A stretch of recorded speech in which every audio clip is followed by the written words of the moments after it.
I'm a young guy in the prime of my life. I have almost everything in my life. I have a wonderful wife, Emily, who recently gave birth to our son, Liam, and relatives who are always ready to help. The only thing I'm consistently unlucky about is work. As I walked home, I thought about the next time I would tell Emily about my difficulties. She was always supportive, never a scandal, but I could see how hard it was for her, and I wished we didn't have to face financial difficulties. She deserved so much better, and I constantly felt guilty for letting her down.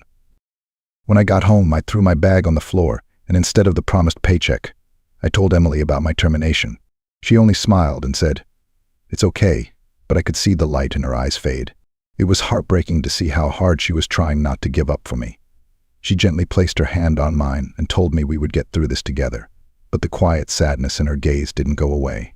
I immediately sat down at the computer to read the job ads. I'm a programmer by training, but with no experience. Companies only offered me part-time work. I couldn't work part-time. Emily was on maternity leave, and I had a family to support. The thought of Liam growing up in uncertainty made me even more desperate.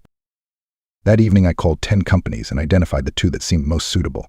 I tried to stay hopeful and focused on the possibilities, but my doubts never left me.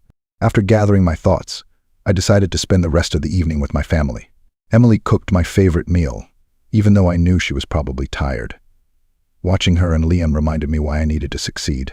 Their smiles were my goal. The night was restless, and I woke up early, determined to change our circumstances. In the morning, I went straight to the interviews. The first company didn't suit me at all. They offered me a pittance and grueling conditions. It seemed like a waste of time to me, but I knew I had to keep trying. Then I arrived at the second company, where I was immediately struck by the huge, modern office with multiple floors. The atmosphere radiated professionalism and success, and I felt hope welling up inside me again. I was invited into the manager's office. Seated behind a long desk was a pretty middle-aged woman named Rachel, dressed in a formal suit and glasses. Her demeanor was confident and commanding. "Good afternoon," she said. "We're discussing a job opening for a computer programmer." What followed was a classic interview with standard questions. I tried to impress her by talking about my skills and drive to succeed. "Would you like tea or coffee?" asked Rachel with a polite smile. I politely declined. I wanted to get an answer about the job and get home to Emily. "You see, we really need a specialist in your field, but you don't have enough experience," she continued. Her tone was professional, but the words pierced to the core. "However, if you are willing to fulfill one of my requests, I will accept you." I had already lost all hope. The position was perfect, great pay and a perfect schedule. I hesitated, not understanding what she meant. "What is your request?" I asked cautiously. Rachel stood up, walked past me, closed the door, and lowered the blinds. Slowly, purposefully, she approached me. "You see, I'm a single woman. I need male attention, and not just that," she said, her voice soft yet assertive. I was taken aback, my eyes widening as much as they could.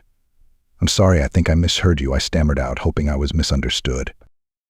"You didn't misshare. You are a very handsome man with excellent physical attributes.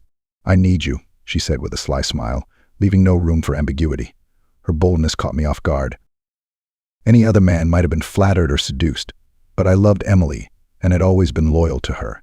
The thought of betraying her was unbearable, and yet the weight of responsibility pressed down on me. This job could change our lives, and opportunities like this were rare. I couldn't bear the thought of going home and telling Emily again that I hadn't been hired.